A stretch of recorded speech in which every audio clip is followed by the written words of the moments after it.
Bom dia. Então a gente vai corrigir hoje aquela em atividade que fica no final do capítulo aí, dessa parte que vocês estão estudando sobre o modernismo, e eu pedi para fazer feito ontem. Então nós vamos ver a primeira questão, a questão que caiu em vestibular, no vestibular da FUVEST, São Paulo, um vestibular, uma universidade importante.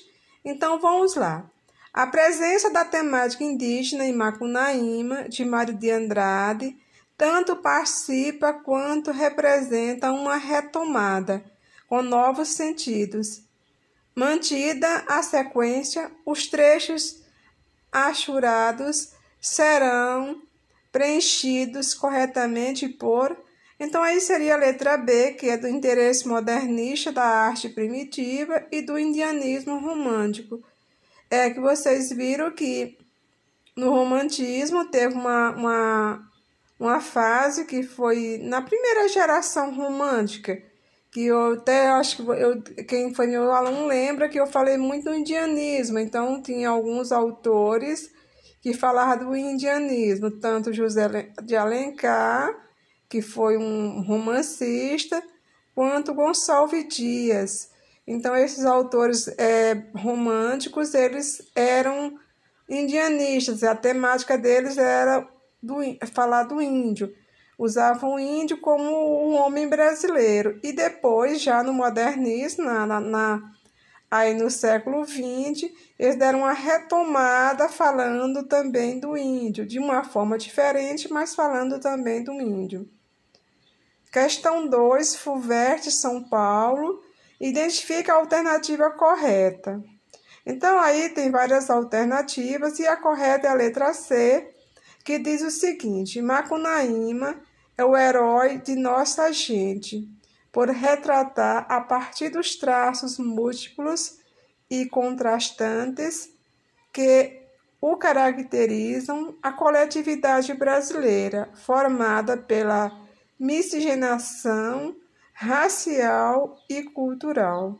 Então, aí a resposta correta é a letra C. E diz o seguinte: identifica a alternativa correta. Agora nós vamos ver a questão 3. Aí nós temos FUVEST, São Paulo, aí está Corinthians 2, vez palestra 1. Delírio futebolístico no Parque Antártica. Camisas verdes e calções negros. Corriam, pulavam, chocavam-se, embaralhavam-se, caíam, contorcionavam-se, esfaltavam-se, brigavam. Por causa da bola de couro amarela que não parava um minuto, um segundo, não parava. Neco, parecia um louco, driblou, escorregou, driblou, correu. Parou, chutou. Gol! Gol! Miquelina ficou abobada, com o olhar parado, arquejando, achando aquilo um desaforo, um absurdo. Alégua, guá, guá. Alégua, guá, guá. Urra, urra. Corinthians, palhetas subiram no ar. Com os gritos, entusiasmos rugiam, pulavam, dançavam e as mãos batendo nas bocas. Gol! Então, Antônio de Alcântara Machado, Brás, Bexiga e Barra Funda e outros contos. Então, obra de Alcântara Machado, vamos ver, vocês estão vendo que esse texto ele fala de futebol, e é um jogo de futebol. Eu sei que tem um time aí que é o Corinthians, o outro time não fala, mas pelo que a gente está vendo, palestras, então a gente lembra-se que pode ser o Palmeiras, não é? Que é o verde. Vamos lá. No texto, o uso das frases curtas e de formas verbais simples dá mais agilidade à narração. Resposta aí é a letra D dessa questão aí. Vamos para o próximo, número 4. Unital, São Paulo. Brás, Bexiga e Barra Funda tenta fixar tão somente alguns aspectos da vida trabalhadeira, íntima e cotidiana desses novos mestiços e nacionalistas. É dessa forma que Antônio de Alcântara Machado explica sua obra. Identifique a alternativa que corresponde à referência feita pelo autor. Então, ele falava de imigrantes, essa obra aí fala de imigrantes, e os imigrantes aí são os italianos, então ele refere-se aos italianos. Então, identifica a alternativa correspondendo à referência feita pelo autor. Então, ele se refere aos italianos, que essa obra aí fala de uma região onde ficava a comunidade italiana, lá na cidade de São Paulo. Vamos ver a próxima, número 5. Universidade Federal aí, do Rio Grande do Sul. Identifica a alternativa que preenche corretamente as lacunas do enunciado abaixo. São duas obras inovadoras, lançadas na década de 20, em Oswald de Andrade, para completar, em Oswald de Andrade, realiza a primeira grande experiência de prosa modernista da ficção brasileira, compondo a obra predominantemente através de capítulos curtos, onde estão presentes elementos poéticos. Por seu turno, Mário de Andrade apropria-se de lendas indígenas, tradições populares e cenas da vida cotidiana para a criação do seu herói sem nenhum caráter. Então, esse herói sem nenhum caráter, você já sabe quem é, porque na aula foi falada sobre ele.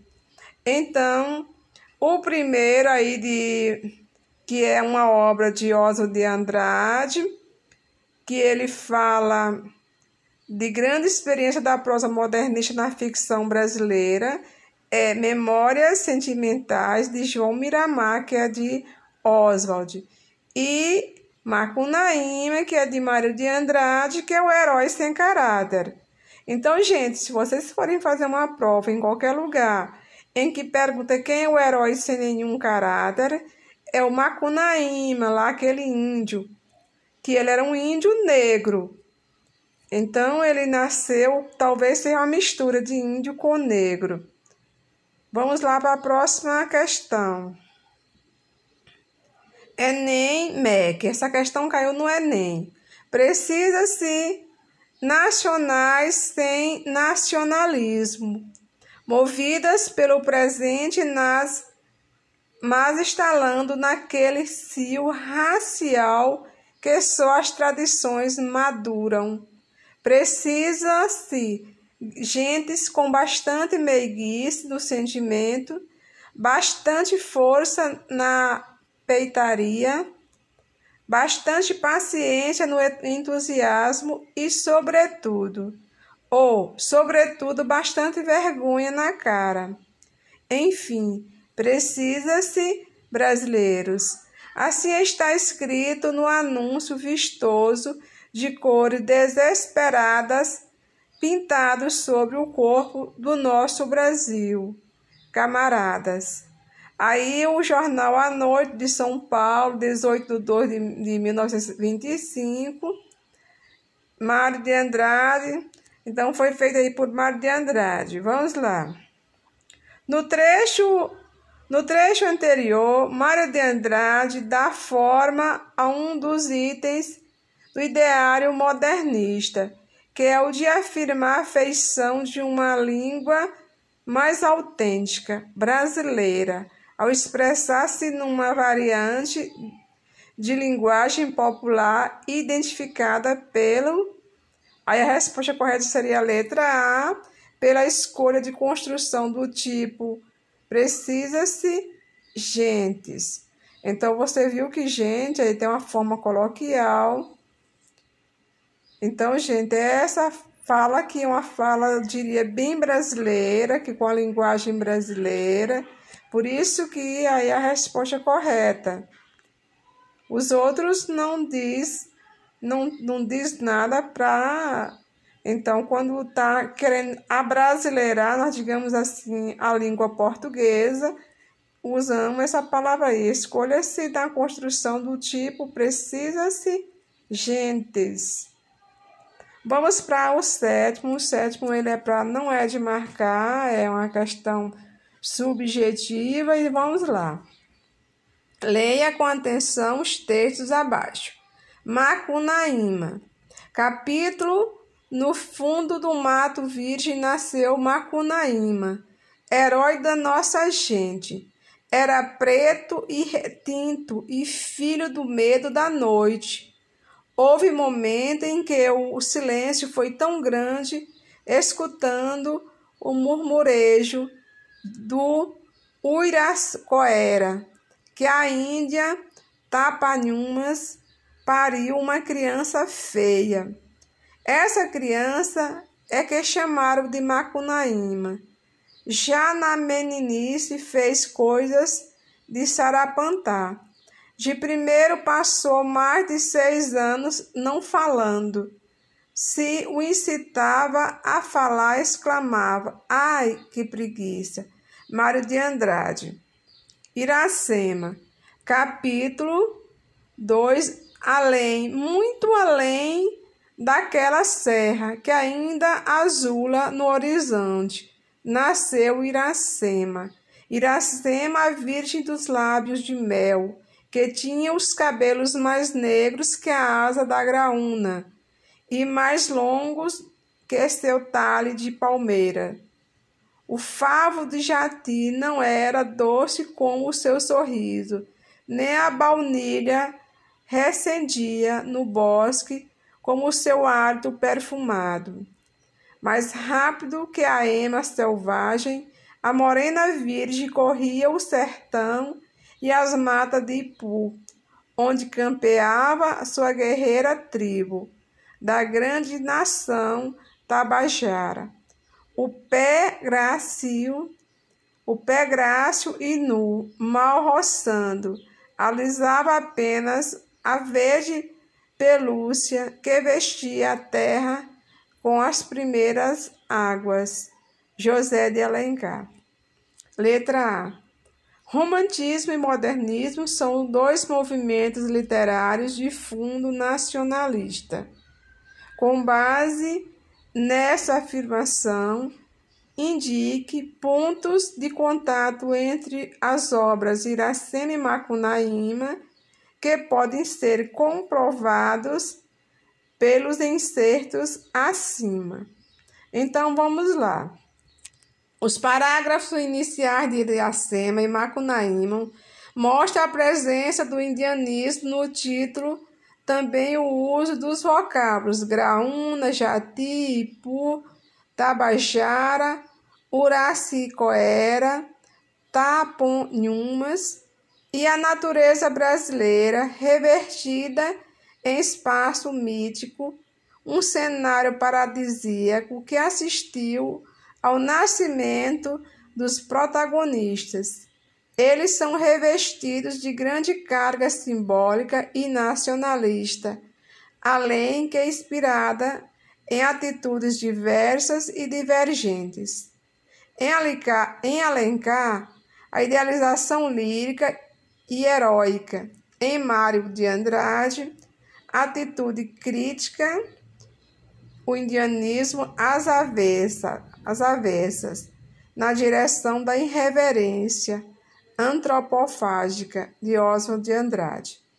Então, vocês viram aí, os dois têm pontos comuns, pelas algumas palavras, pelas características que o simbolismo representa e simboliza o brasileiro, não é? Mas há pontos divergentes, quando você viu que José de Alencar ele idealiza, a idealização lírica e heróica, enquanto Mário de Andrade tem uma atitude crítica. O indianismo é às avessas, é o contrário do indianismo do José de Alencar. Quer dizer que ele faz uma direção da irreverência antropofágica de Oswald de Andrade. Então, gente, vocês viram aí a comparação de duas obras. Guardem na memória isso aí, porque se realmente cair questões do Enem referente a essa comparação entre essas duas obras, vocês viram que tem pontos comuns, porém existe pontos divergentes entre as duas obras. Agora vamos ver aqui a letra B. Encontre nos textos, ao menos, uma diferença entre o estilo de Mário de Andrade e de José de Alencar. O estilo romântico de José de Alencar explora os efeitos plásticos de comparações em cadeias, que é a símiles, que visa compor uma imagem belamente idealizada da heroína, associando-a às virtudes da terra, as cores, a doçura do mel, o perfume das flores, etc. O modernismo crítico e irreverente de Mário de Andrade revela-se não só na configuração de um herói desidealizado, criança feia, preguiçoso, como na linguagem que intencionalmente transgride a norma, quando ele escreve essa palavra sarapantar. Então, palavra de uma linguagem popular, e quer dizer que eles fogem à norma padrão culta, usam a linguagem mais coloquial, além de idealizar o herói indígena. Em vez de ser belo, perfumado, como a Iracema, é uma criança feia. Quer dizer, veio feio, não é bonito. Não é um índio bonito, é um personagem feio. Então, essa foi a intenção de Mário de Andrade de